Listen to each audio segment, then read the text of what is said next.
Hello नमस्कार दोस्तों, toppers education हम आप सभी का स्वागत है। दोस्तों आज की इस वीडियो हम देखने वाले हैं चतुर्थ श्रेणी कर्मचारी में हिंदी का एक महत्वपूर्ण टॉपिक क्रिया के बारे में। तो अपनी वीडियो पर आगे बढ़ने से पहले हम आपको बता दें कि अगर आपने हमारी पिछली वीडियो को नहीं देखा है तो उनको अवश्य देखें, जिसमें हमने संज्ञा को, सर्वनाम को और कई टॉपिकों को क्लियर करवा दिया है। उसमें राजस्थान जीके का भी टॉपिक चल रहे हैं। अभी तक आपने हमारे चैनल को सब्सक्राइब नहीं किया है तो सब्सक्राइब कर लें ताकि कोई भी वीडियो आपसे मिस ना हो। हमारी पिछली वीडियो को देखने के लिए यहाँ आई बटन पर क्लिक करें। तो चलिए बिना देरी किए शुरू करते हैं अपना टॉपिक क्रिया। क्रिया उस शब्द को कहते हैं जो वाक्य में किए गए कार्य, घटना या स्थिति के बारे में जानकारी देता है। यानी कि हम उस शब्द को क्रिया कह सकते हैं जो किसी कार्य के बारे में जानकारी देती हो, किसी घटना के बारे में बताती हो या स्थिति के बारे में जानकारी देती हो। यह वाक्य के मुख्य भागों में से एक होता है, यानी कि इसके बिना वाक्य पूरा नहीं होता है। इसके बिना वाक्य क्या नहीं हो सकता? पूरा नहीं हो सकता। जैसे उदाहरण से समझ सकते हैं हम, जैसे कि राम पढ़ता है। राम क्या करता है? पढ़ता है। तो यहाँ पर पढ़ना क्या है? क्रिया है जो किसी कार्य को बता रही है कि राम क्या कर रहा है। यानी इस शब्द के बिना, इस क्रिया के बिना वाक्य पूरा नहीं हो सकता है। अगला है बच्चा सो रहा है। यहाँ पर सो रहा है क्या है? क्रिया है जो एक अवस्था को दर्शा रही है कि बच्चा कौन सी अवस्था में सो रहा है, सोने की अवस्था में है। यानी इसके बिना वाक्य पूरा नहीं हो सकता। एक महत्वपूर्ण शब्द होता है क्रिया। अगला है मौसम ठंडा है। ठंडा क्या है? एक ठंडा है, ये क्या है? एक स्थिति है और स्थिति को दर्शाने के लिए यह है नाम यहाँ पर क्या है? क्रिया है क्या बता रहा है? मौसम कैसा है? ठंडा है। वो स्थिति को दर्शा है, मौसम की स्थिति को दर्शा रहा है। अब देखते हैं कि क्रिया कितने प्रकार की होती हैं। क्रिया कितने प्रकार की होती हैं? क्रिया मुख्य रूप से कितने प्रकार की होती हैं? 3 प्रकार की क्रिया होती हैं। कौन कौन सी होती हैं? सकर्मक क्रिया, अकर्मक क्रिया और सहायक क्रिया। यानी सकर्मक क्रिया ऐसी क्रिया होती हैं जिनके साथ में कर्म होता है, वो सकर्मक क्रिया होती हैं। और जिनके साथ में कर्म नहीं होता है वो कैसी होती हैं? अकर्मक क्रिया होती हैं। और ऐसी क्रियाएं जो मुख्य क्रिया के साथ में जुड़कर आती हैं तो उन्हें क्या कहते हैं? सहायक क्रिया कहते हैं। तो एक एक करके हम क्रियाओं को देखते हैं। सबसे पहले देखते हैं सकर्मक क्रिया। सकर्मक क्रिया किसे कहते हैं? यानी जिस क्रिया के साथ कोई कर्म यानी कि ऑब्जेक्ट जुड़ा होता है उसे क्या कहते हैं? सकर्मक क्रिया कहते हैं। सकर्मक क्रिया का कार्य किसी न किसी वस्तु या व्यक्ति पर क्या डालता है? प्रभाव डालता है। आपकी समझ में आ रहा होगा कि यानी कि ऐसी क्रिया जो कर्म से जुड़ी होती है उसे क्या कहेंगे? सकर्मक क्रिया कहेंगे, जो किसी वस्तु या व्यक्ति पर क्या डालते हैं? प्रभाव डालती है। इसे कैसे पहचानेंगे? यानी कि कोई वाक्य आ गया तो उसे कैसे पहचानें कि ये सकर्मक है कि अकर्मक है? तो उसमें आप क्वेश्चन करके आप पहचान सकते हैं। जैसे कि उसमें क्या से क्वेश्चन पूछ सकते हैं, किसे से क्वेश्चन पूछ सकते हैं या किस पर प्रश्न पूछ सकते हैं, जिससे आपको पहचान हो जाएगी कि यह क्रिया कैसी है, सकर्मक है कि अकर्मक है। दूसरा कि सकर्मक क्रिया होगी उसमें आपको कर्ता भी दिखाई देगा, डोनर दिखाई देगा और क्रिया भी दिखाई देगी और कर्म भी दिखाई देगा। यानी तीनों चीज़ दिखाई देंगी, क्रिया, कर्ता, क्रिया, कर्म। इसके एग्जाम्पल से आप अच्छी तरह समझ जाएंगे। एग्जाम्पल देखते हैं। यहाँ पर दिया गया है कि मोहन किताब पढ़ रहा है। मोहन किताब पढ़ रहा है। तो यहाँ पर पढ़ रहा है, ये पढ़ना क्या है? क्रिया। लेकिन हम कैसे पहचानेंगे ये सकर्मक है कि अकर्मक है? तो यहाँ पर हम क्या से क्वेश्चन करेंगे कि क्या पढ़ रहा है? तो मोहन क्या पढ़ रहा है? किताब पढ़ रहा है। तो किताब क्या हो गई? आपका उत्तर आया। क्या से आपने क्वेश्चन किया कि क्या पढ़ रहा है तो आपका उत्तर आया किताब। तो ये कैसी क्रिया है? सकर्म क्रिया है। यानी कि किताब क्या है? यहाँ पर कर्म है। ऐसे ही गीता गाना गा रही है। तो आप क्या से क्वेश्चन कर सकते हैं? क्या गा रही है? तो आपका आंसर आया गाना। तो गाना क्या है? क्या है? कर्म है। तो ये कैसी क्रिया है? सकर्मक क्रिया है।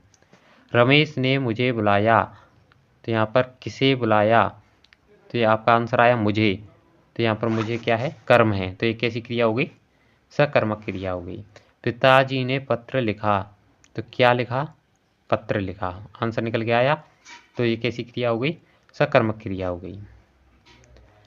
आशा करता हूँ आपकी समझ में आ रहा होगा। अगर आपकी समझ में आ रहा है तो ये एक बार कमेंट में ज़रूर बताएं और एक उदाहरण भी बताएं सकर्मक क्रिया का, अपनी तरफ से लिखकर बताएं। जब तक देखते हैं नेक्स्ट अकर्मक क्रिया।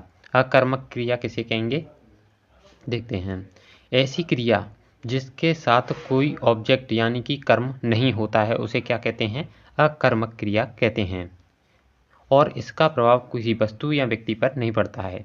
साफ साफ शब्दों में देखें कि ऐसी क्रिया जिसमें कोई कर्म नहीं होता है उसे कैसे क्या कहते हैं? अकर्मक क्रिया कहते हैं।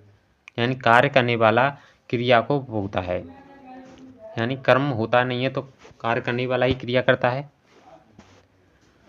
यानी क्रिया करता है। तो यह क्या हो गई? अकर्मक क्रिया हो गई। इसे कैसे पहचानेंगे वाक्य में कि अकर्मक क्रिया है कि सकर्मक क्रिया है?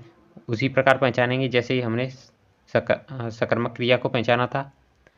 यानी कि हम वाक्य में क्या और किसे से प्रश्न पूछेंगे। अगर आपको उत्तर नहीं मिलता है तो ये कैसी क्रिया है?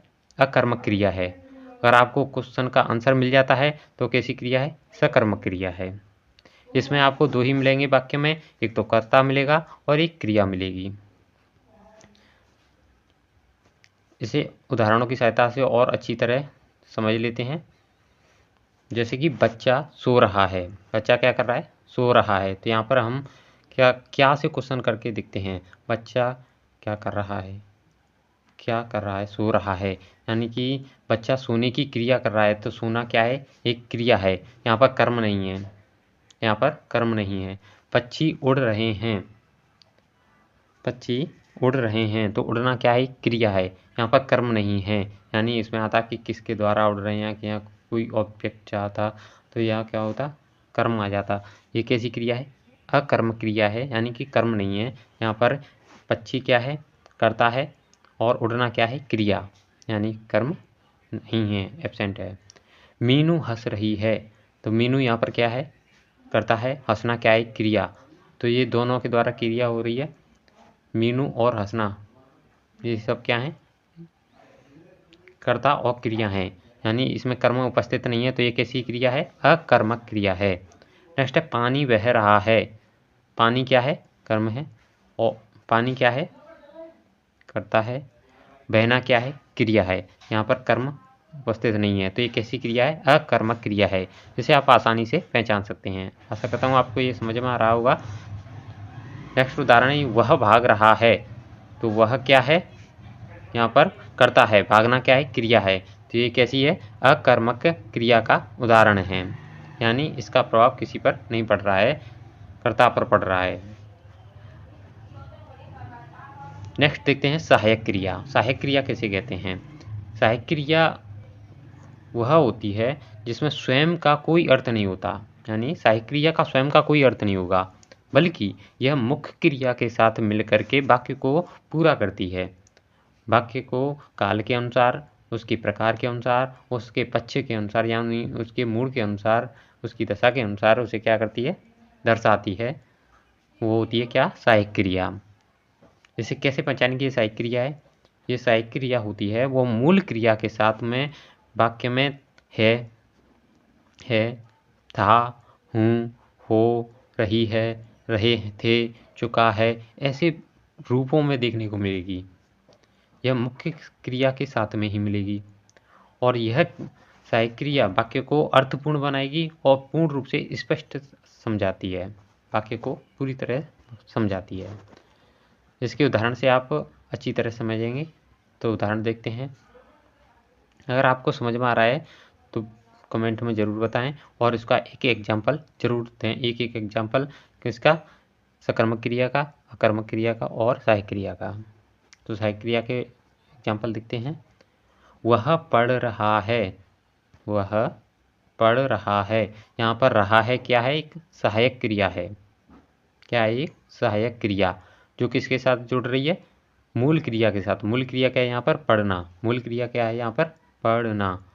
पढ़ना क्या है, मूल क्रिया है। और रहा है ये क्या है, सहायक क्रिया है जो पढ़ना के साथ जुड़ी हुई है। इस प्रकार ये वाक्य को वर्तमान स्थिति से पूरी तरह वाक्य को पूर्ण कर रही है। हम बाजार जा चुके हैं। चुके हैं क्या है यहाँ पर, सहायक क्रिया है जो वाक्य को पूर्णता को दर्शा रही है। तो यहाँ पर मूल क्रिया क्या है, जाना। मूल क्रिया क्या है यहाँ पर, जाना। जाना के साथ में चुके हैं क्या है, एक सहायक क्रिया है जो वाक्य को पूर्ण कर रही है। आशा करता हूँ आपकी समझ में आ रहा होगा। नेक्स्ट देखते हैं, वे कल स्कूल गए थे। वे कल स्कूल गए थे। तो यहाँ पर थे क्या है, एक सहायक क्रिया है जो भूतकाल को दर्शा रही है। थे और गए होंगे, होते तो भी भूतकाल को दर्शाती। जाएंगे तो ऐसी क्रिया, मतलब ये सहायक क्रिया होती हैं, ये क्रिया समय को भी बताती हैं, यानी दशा को भी बताती हैं, समय को बताती हैं, काल को दर्शाती हैं और यह वाक्य को पूर्ण बनाती हैं। यहाँ पर जाना क्या है, गए। गए क्या है, मूल क्रिया, उसके साथ थे क्या है, सहायक क्रिया। मैं घर पर हूँ। मैं घर पर हूँ। हूँ क्या है, एक सहायक क्रिया है जो क्या है, वर्तमान स्थिति को दर्शा रही है कि मैं अभी फिलहाल कहाँ पर हूँ, घर पर हूँ। तो होना क्या है, एक मूल क्रिया है और हूँ एक सहायक क्रिया है जो मूल क्रिया के साथ जुड़कर बना रही है, टोटल पूरा शब्द वाक्य बना रही है। नेक्स्ट है, राधा नाच रही थी। राधा नाच रही थी। तो रही थी क्या है, यहाँ पर सहायक क्रिया है जो क्या है, भूतकाल को बता रही है कि पहले यहाँ पर राधा नाच रही थी। तो यहाँ पर आपको बताना है कि यहाँ पर इस वाक्य में मूल क्रिया कौन सी है। मूल क्रिया आपको बतानी है कमेंट में, मूल क्रिया कौन सी है। अगर आपकी समझ में आया है तो यहाँ पर बताइए कि राधा नाच रही थी, तो यहाँ पर मूल क्रिया कौन सी है। दोस्तों आपको ये वीडियो कैसी लगी, अगर वीडियो अच्छी लगी तो वीडियो को लाइक करना और चैनल को सब्सक्राइब करना, बेल आइकन को प्रेस कर लेना। अगर आपने हमारी पिछली वीडियो नहीं देखी है तो यहाँ पर आई बटन पर आपको वीडियो दिख जाएंगी, उन पर क्लिक करके आप पिछली वीडियो को भी देख सकते हैं। तब तक के लिए थैंक यू।